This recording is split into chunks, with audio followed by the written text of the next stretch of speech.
Good morning, everyone. It's Mrs. Briley. Some of y'all call me Miss Dana.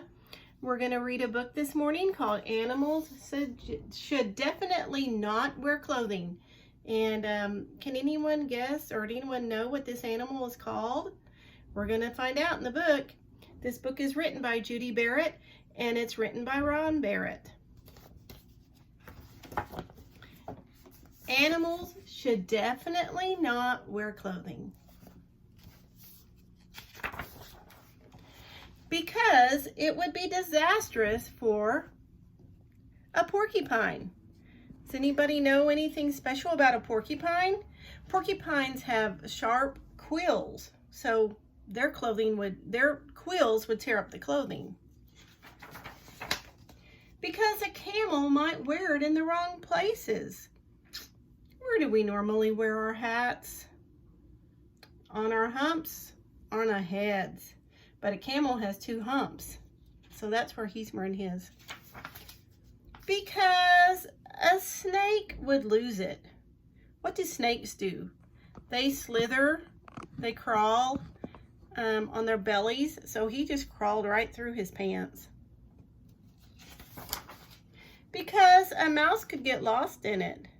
Mice like to burrow under things sometimes.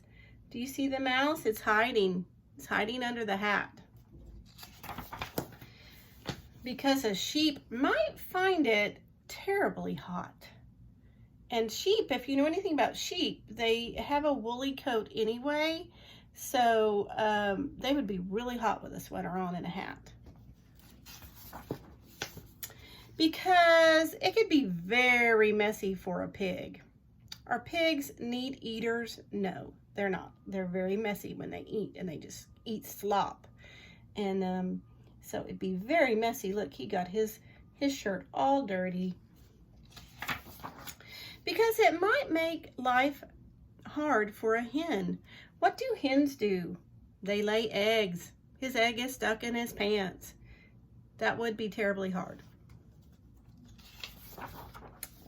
Because our kangaroo would find it quite unnecessary. Look where the little baby kangaroo, they're called joeys, and he's like in the coat pocket instead of his mommy's pouch where he normally would live. So a kangaroo doesn't really need an extra pocket.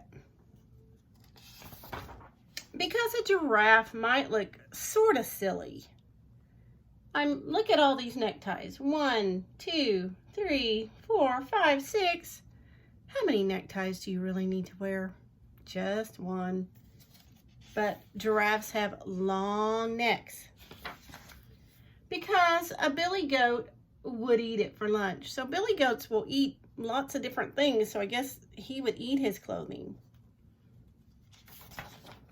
Because it would always be wet for a walrus. And walruses live in the water, in the seas. So it would always be wet. Because a moose could never manage it. Look, the moose has the suspenders stuck in his antlers. So not a good clothing outfit for a moose. And because possums, these are possums, might wear it upside down by mistake. These possums will hang off trees and they hang upside down. So their clothes are on the wrong way.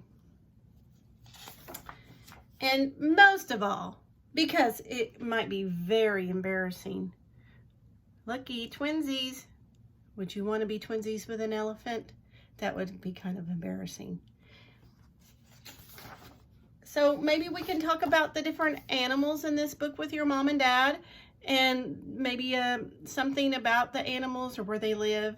But I just thought it was a cute book today, kind of a silly book, and that's always fun to have silly books. Also wanted to let you know if you've connected to our ABC Mouse classroom, I put some songs on there today. There's assignments, but they're not like mandatory assignments. So it's not anything extra you need to do. It's just a fun thing, and it can be, if you're not on ABC Mouse already, you can it's kind of like a little membership for you to do some games, read some books. And last two things, we are still doing, Fort Smith Public Schools is still doing grab and go lunches for the rest of this week. They did not have it yesterday because it was like a non-scheduled day for students, but they will be having it from 11 to 1 at all the elementary schools the rest of this week. And then they'll let us know on Friday kind of like what their schedule is going to be. Also, they're doing a handprint art. They're encouraging all the community to just trace your child's handprint, trace your handprint, decorate it. If your child's in the Fort Smith Public Schools, you can put their name in their school. If you go to pick up lunch, that's where the drop boxes will be. You can drop them off. They're going to sanitize them and everything. And then they're going to get them out to the members of our community that are our essential workers and just encourage them. So I just hope y'all have a really great day. Stay safe, and we'll keep doing our part so that one day we can all soon, hopefully, all meet together again, or be around family and friends that we're not able to be around right now, and go to our favorite parks and places like that. So I'll talk to you later. Bye-bye.